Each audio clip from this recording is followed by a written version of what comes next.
This year, Betty White turned 99 years old. You may remember her from television, shows like Life with Elizabeth, The Mary Tyler Moore Show, Golden Girls, or most recently, Hot in Cleveland. Her wit puts me in stitches every time. But she was not only known for those roles, but she was also known for being one of the regulars on shows like Match Game, Hollywood Squares, and Password, featuring her husband. Old game shows are funny. Who can forget watching contestants choose between the prize that is behind curtain number 1 or the prize behind curtain number 2? Well, one might have a Ford Pinto or a Chris Craft behind it, and the other side you could get a year's supply of fancy albacore tuna. Curtains are like that. They conceal. They hide something perhaps of which we're embarrassed, or a work in progress, or sometimes something is veiled like a statue before a public exhibition in order to make a more dramatic event when it's unveiled. Well, this upcoming Wednesday, all of our crosses get veiled. No, it doesn't mean that we will not know what's under them. We've seen them before. But it does speak to what will happen on Easter. The glory will be revealed. And St. Paul mentions this in the second letter to the Corinthians, a letter that many scholars think actually was the first letter written to the Corinthian church.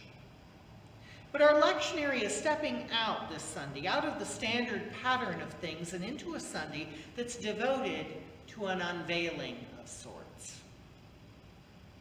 Paul writes, "Even if our gospel is veiled, it is veiled to those who are perishing." Now, at first glimpse, that seems a little unfair. If the gospel message is so good and designed for everybody, then why do we put the veil on it at all? Let the whole world see and know that things that had grown old are being made new, right? Why a veiled gospel? Paula Gooder, who has done her life's work on the message of 2 Corinthians, harkens us back to remember how when Moses addressed the people when he came off the mountain. When he would go up the mountain and he would talk to God, he takes the veil off. He sees God face to face. The skin of Moses would shine. Just like our gospel tells us that Moses and Elijah appeared with Jesus on the holy mountain, dazzling white.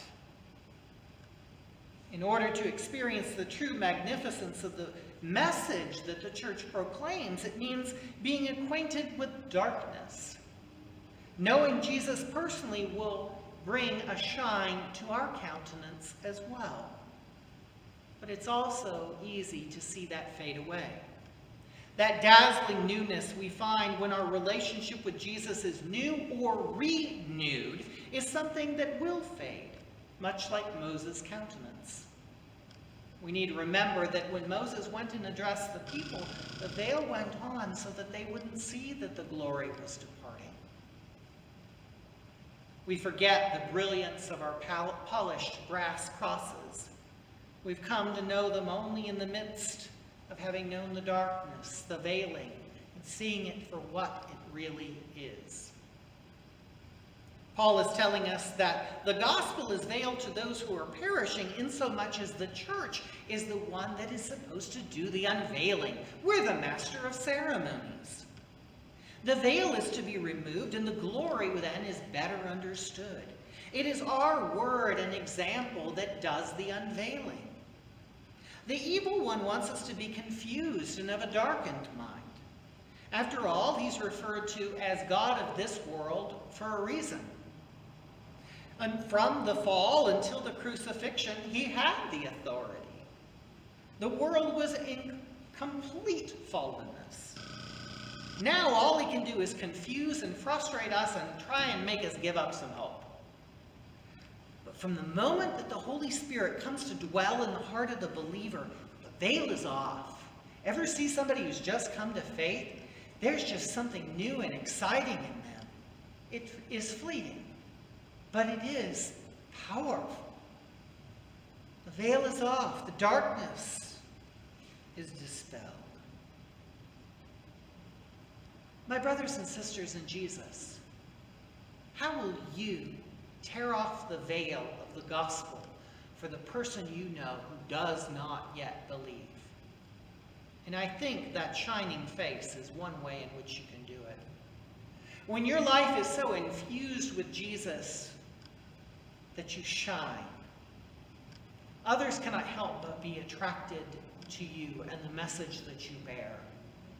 And that simple name, Jesus, is the reason for why you shine and the reason for the hope of the world. Go out in the midst of this darkened world. Tear off the veils.